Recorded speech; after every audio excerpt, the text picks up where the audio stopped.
So you be corner ponna posu sesia still on Dwaso Nsem Jumedi on Adom 106.3 FM. But enjoy this. To everybody be a who celebrate your birthday and Mrs. Sister Gifty, Mrs. Addison Dankwa, Obia Yabo di and Debia. Enjoy this. Nakai so Nyankopon no ye moja to no de beto na ye. He will accomplish it before you go.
Very inspired Friday morning.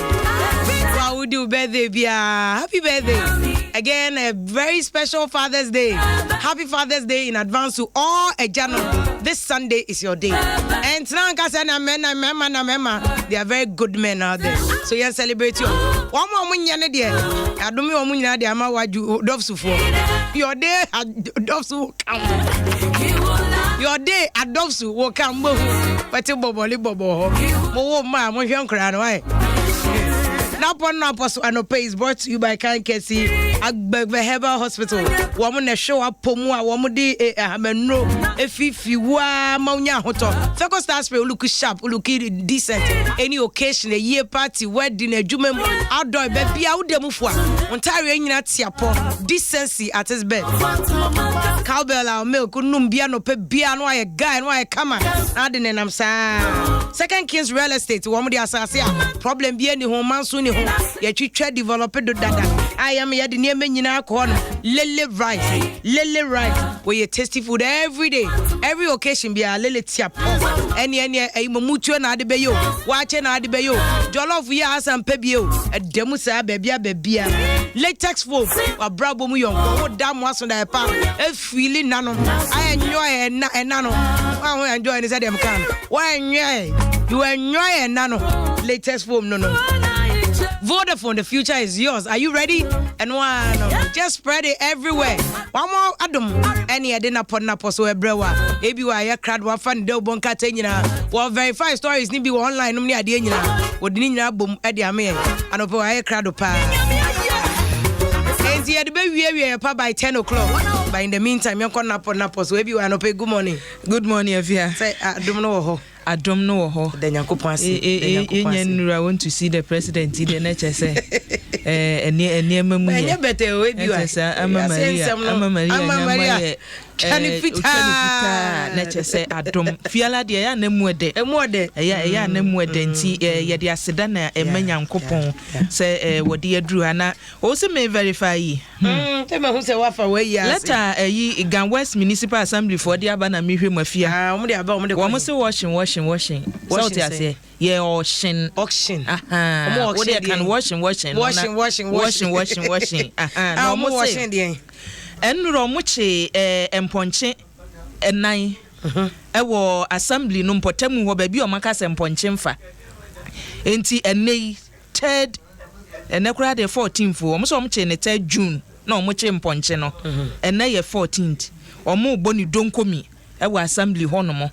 enti wo apɛ bibia no mo nya open ponchi bia no bra ho na ye gan west ai da bi ponchi no ye 9 we no so 9 no mo cheye eno mo de letter aba enti bra goat omo ye ho ye wasi time member auction of waste of time I don't know Debbie nam ponchi 4 ene kofo we pa forgetting away o ma cheda kra o ma cheda environmental health officer and Sasha see Owura Christian Namakutei Ango municipal 4 officer emponche 4 enti omo se anopa ya ne ye bomu o enuru anwumre no miensa na ma ya na chese ebere no atwam enti no mama ya de mum mi so no na tema tie mefo ya no mo de car nam krom wa wo mponche eloite bia ne ya cheche o mo de ko because wa we fiera na wo ye mmoa no ye wasede sa wo hwe se mmoa no be keep o mo in a safe place bylaws can assembly bylaws unse me kan ya wo kan say na mponche yensa ye bre eniema nkitikiti bia ye bu ye ni gu so bylaws no wan say wan say wo ye ya wo de ball ani gu ho no ma ya nkasa kra ye police ye ho eni say aponche no abeja no ho no nkran ne ye tie no sa Ghana capital na se wabo abeja no afa ba bia wo mo ncheche mi se mi firi am kwohwe se menya ba ko ato a obakọ no oma to me ko ho nchi na mi di kan bo ho da so mo ye auction wotema unu ho no oma chene ma munim de omo to ni ade o ma wi ase be ma onsa so ya se contract ya tender so ne ya dia madada o ma bo code na gum dada omunim omo nkrofo mo oshima mo afia ya nkwan na enra wahuni ya sha ase wo premtwobe kase bo testi angaza mu no unse na amanfo adwase abantie no ayache no se dumba enke ebeya ya mo ne se dumba ne yache no enya afe no obi ade ko fofo obi a eso afe kura na age nsem boy press conference counter we ye bi wo ha na we ya ye bi wo ha ene wonye ye nipa na wonim se afia monoma ye mrei ye ka omo ye criminals ankasa no wo mo cheda de omo ho bobo nipa omo ho influence wo society ni enti abanti emi kura emi nwanwa se politicians no mu wo mu dwu omo ho sa wa cheda de ne ho agba NDC MPP wom ekotoko wom wo chese ba bia ehwo ede bia no wawura ho enye mo beje ko ho say limited to Ghana ekoso uko other countries Europe no ne America mo nkrofo bi omo fra omo Hells Angels omo twi moto akese no mutiri bebre na omo ho tattoo no yeah they very connected but some of the very boni akese omo document wo Europe Canada no ne ade na omo involved but omo untouchable nti esi nti no we mo kwaje ko ho kwaye press conference kwa say ye breze there how many how we are also interpreting it because me ka pass information about beginning and me nya intel no omo ka say enye omo nyina na omo ye ayi first say nipa boni for some of them were used as informants nti was he category of sa mba no so was he there as an informant because so police for and security for ko operation omo che akronfo as be a robbery and a person wo boy e na e che omo a bia na your madam for yeah isolate you ombe chi munyina amafra na ye chi informant na ye expose no and no problem and no mistake and no mistake they shouldn't have even released the picture. Informant. I mean who is informant nani ma banti no obey informant be informant obi ya prosecute obi anyamba but you see that's the problem he may be an informant and we may be prosecuting him in the court of public opinion yeah the adwene aburi so odi for dada o enso obi a ono kwa na kochire ba bia nkrofo no omde maya na kohye enti the question ne se fia na wo se nanimba evisa mo se omo ayachi omo suspect na bi wa enti mo de na ba suspect da ben wo hunu se police for akoye operation especially operation we kranye police o national security operation no operation na mo ne suspect pose swat for na me who be crowd in my career so almost ye word pa but yes sir it is not done and it is not done so on be picture they will take the suspect no kwa yen twa mo makapo so we de mo ne o mapozi enti ne sire na na o sire no kwa na ma questions bebe start say fly no ye say no mo wo bombo ye say kidnappers no sir no mo wo bombo a dynamite and a bomb ankasa na yide na wo de abusua kokope daily guide dynamite kope daily guide and throw dynamite was a bombo atomic bombo bombo ni emu eduro was na wonumu ewo bi wo honomo na niema abohu wo ho no wo so timi se nipa ye kire bo no kidnappers no wo mo ye hardened criminals enya wudifo se o mawia banche mawia jene me kwa akowia samo yesi we ye wudifo a wo mu chimu adin o masiesie o mo se ye kwa akrombo eno na mpanimfo de aba betudwa fa wo ho eti bia na ene national security kana Michael Opoku ne mpanimfo ekọ ye chemo se wonum ye adwuma ni nyina wie ye no wachi nipa ne de nanso afen wo court so be ye na adwuma ba bia wo so wo de fa bia no wonum atumi e de afa nti yeso ye de achi ne wo mbia no ye de be ba bre yesem daily guide kro na mu owi asamo ofosu ampofo chairman ye ndisi amanyokuo no mu ana nnura ne awia no na amanfo ye na ndisi amanyokuo no ye amanfo mu nhia ye ho wo bi amfi won so mu fi won so de amini me visa chairman fosu ampofo ukono ye so ne lawyer ahwe emfonyi da say ya lawyer Tony Lita nie ene woni no ejina ho no mo ni mpadimfo kakra bi ene wo mu ko CID e quarter so no mo etu okokoduru ye no enkomo e wo so mo ne mpadimfo di ne ne ka hu nyina no ye so fosu ampofo ye nchaage no the bonka teche se ye nchaage no kwadu enam so nti wo frɛ no wo mo nchaage ni bia wunya the bonka ta delegate de bi ewo mu enam ra hyebedwam so ne yesi ye no abantie no a we wa yeso obi oyo so obekunu ho ode ahoma no kosan menkani duo se body ana no etare fomu no enra mra hyebedwam yesi mra hyebedwafo ne wotena ase enne bo no mienu na mpanimfo ye brofo na we kan na we yakorete ne yonko obi se adwan wo se da bi enyenka adwan omutimi pre ho saa yeso omuka so ya pono a ne omote ya ne se wo bi atiemu wo soro ho no mba bi a Ghana fo dodo no akwa omokotena no public gallery honum no wo bi tiemu de I want to kill myself I want to kill wo ka brofo na wo awo bi a wate me pese mi kumi hu me pese mi kumi hu me pese mi hu mampani na mo pagya o mani hwe soro a abantie no aso ade no a dade no ewo honu mu a chese wo so obegya no hu so ye dan yo na esi we de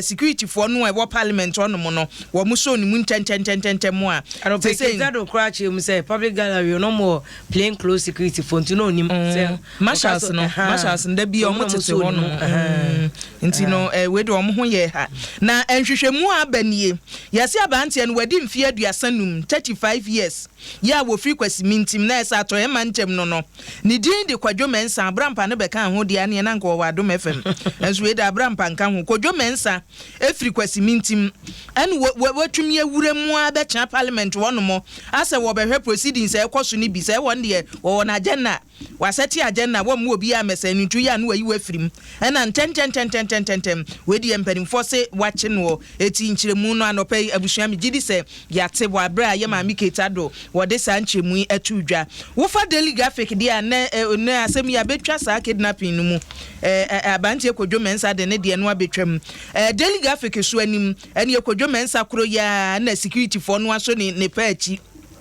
no muso ni munu a wo so say I'm not a criminal no nam ga so peso owu na we de wo muso ni mu an I'm not a criminal you are hurting me sa na chese aprosi for nso you mu nka wo be heto ho dada ye heto kakra bia na wo ye mia unsa kakra ndi usu na be ku ho ye si bandage o e no de chiche ne kon e de be bandage bia na wo ne nsa e no sane o be chiche no kon obu also na opeska kakra o kom na de no ti en wanya sa wonya attention se ga na o kasa yeti kom na de no o be kan bibia ye mu awda e kom de okra ye nye from wa uchi o sika kra ko school yes sa be national service no man no then no man aya ma o so ahun ti nipa na so ye no super attention we come any break se bandage ye di tari proshi bandage David bi ne no omo an ho so obeku ne ho enti won ye kita ni mu no na obi a wo bewu a ye mia ne kakra bi o so you are hurting me ewo na mre na so onye to da wan fa bi anya siri ye wo no ye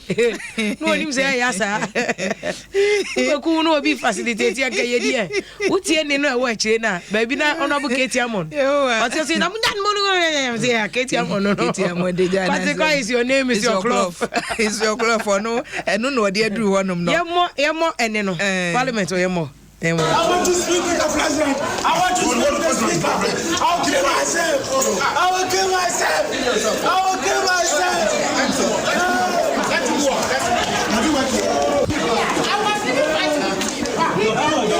He came here. I was. I'll kill myself. Mr. Joseph Mensah. Mr. Joseph Mensah. MP for President. You are hating me. You are hating I'm not a criminal. You are hating my life. You are hating my heart. I'm not a criminal. I'm not a criminal. I want to speak with my MP, Joseph Mensah. I want to speak with you, Mr. President. I want to speak with Nana Akufo-Addo, the Excellency. I want to speak with Nana Akufo-Addo, the Excellency. Hey! Hey!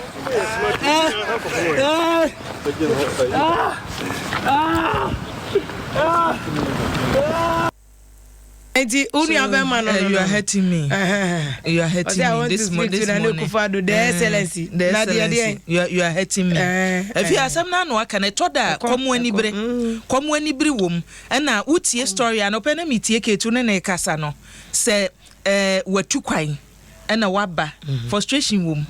Also call Nigeria no ko pride frustration wom na ho keka no so nko na enema nko yie ni ade ai oh ye here social system e wo mai mu e wo mse socialism egu e wo most countries there but oman a inequality wo mu no nya nipa nyina na epe ebi tie ebi so ntie no ye here social system bi a wo ma ntie no ye beboa wo mu enya sa niam se e be koso even abroche kra America mo social system sa no kra no still a we say koso ahocha no wo ho nti wa mo ni pe bi kakra se bia wonya adwuma bia wonya stipend kakra bi fi aban ho ana bibisa but aban no amuso ni kapre so ho se na no kra parliament na speaker ka se yenye pension scheme mo na mo ma senate ni bia che se ye de John yan ko senate na parliament for dem what's gash yenye bi wahu sa niam na to da na ya amani pana dwan aba so se we mu die edi de ye ne ho kire ye wahu ba bi o de fa ye parliament wo ko no MP hono mo I want to see my MP na wo so pa adwuma ma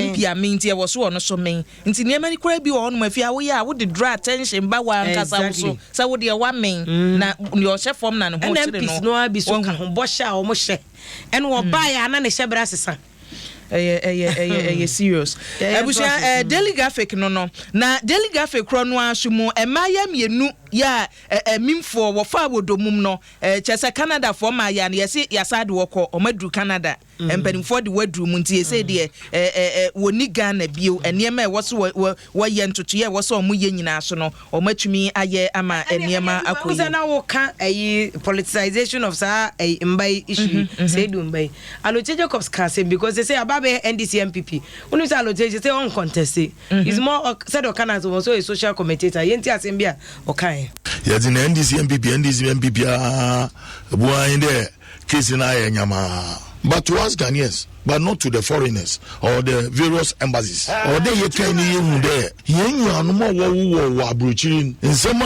osisi wo omeyimin ohon ehwa Ghanaians living in Canada na Canadian broadcasting stations wo broadcast there Canadian citizens wo Bagana watch one and then wa kidnap one edwin there the Ghanaian na out Canada sebita frache onfa no a obafa no nesisi azu wetum na wa catching kofa kidnap person edwidom onye inja onye beje because that's why was one service one bo Canada or Britain or US and elsewhere there our country is capable of handling such kidnappings. Let us help mother Ghana because abani bia na situation bia oton insembi owa on to wabai oboba to abeni but let us look at it holistically. The Madia Wato Abeni doesn't need a total cooperation from Ghanaians. Internal politics are here. Let us relegate that to the background.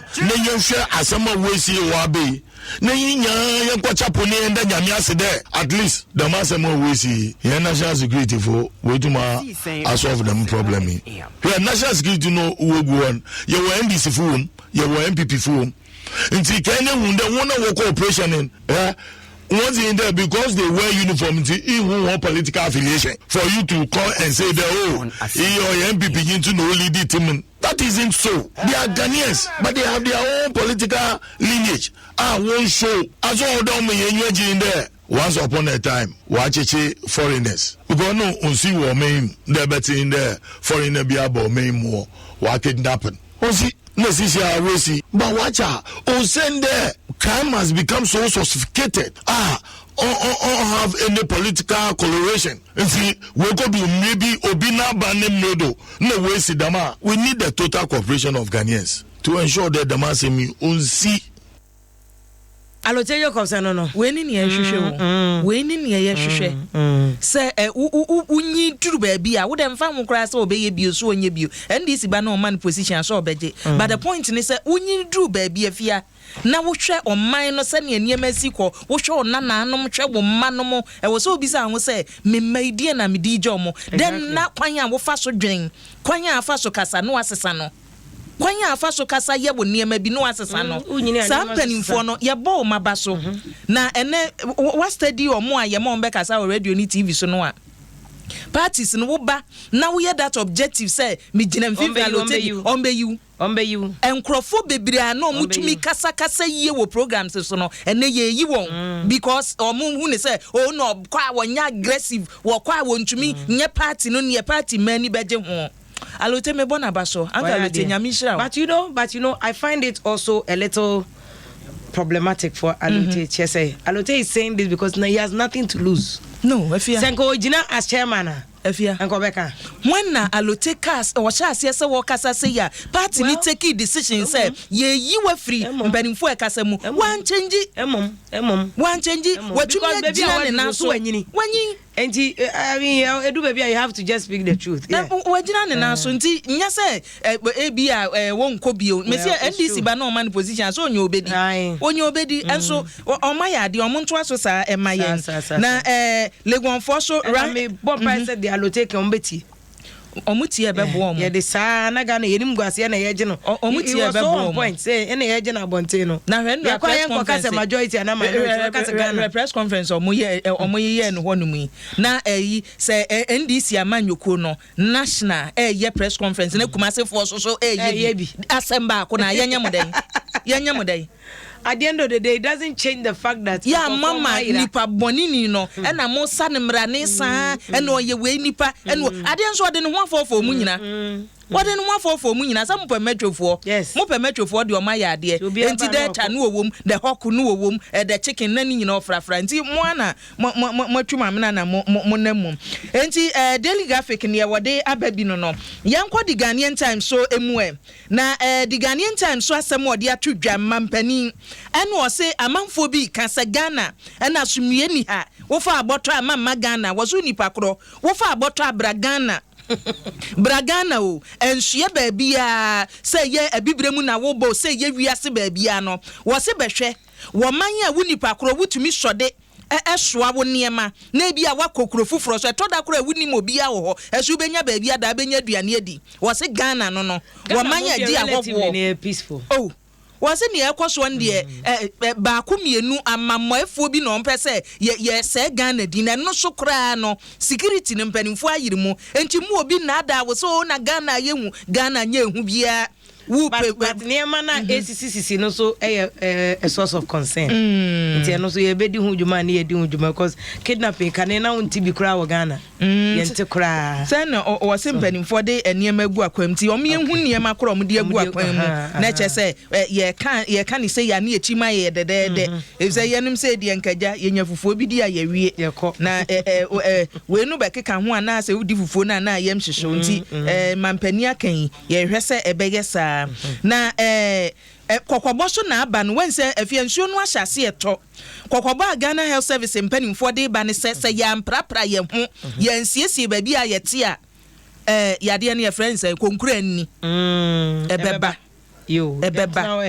Wahu 2010 ne bekum nipa o Ghana na asa breben ya 2010 mu 2010 we nipa dodo ewu ye 2009 2010 mu eti Dr. Anthony Siasari Ghana Health Service pen no da no say ye mo ye ho ban na enne de ekoyima bo maba so Ghana Standard Authority Ghana Standard Authority mpanimfo so makofio stations bi na omukọ ye no wo mo omafidie no omahwehwan mu womo a wutumi tofu ono be 10 Ghana cedis ebewie no na ye entimi na nse mafa plan me kwa me say me to 20 liters no wo fichiri wani hwami o ye den yo me me kan jo say me to 100 cedis 20 liters no obua na beda ho no mahuna matwa aka na mkom ba bi ebro 100 cedis so sesen na akotena ho me to 20 Ghana to no yesisi wo wo de fa two team me to 20 liters me to 30 liters na sa one na e calculation papa na the bonka tell say Ghana Standard Authority akwahwehwe mu ahu stations bia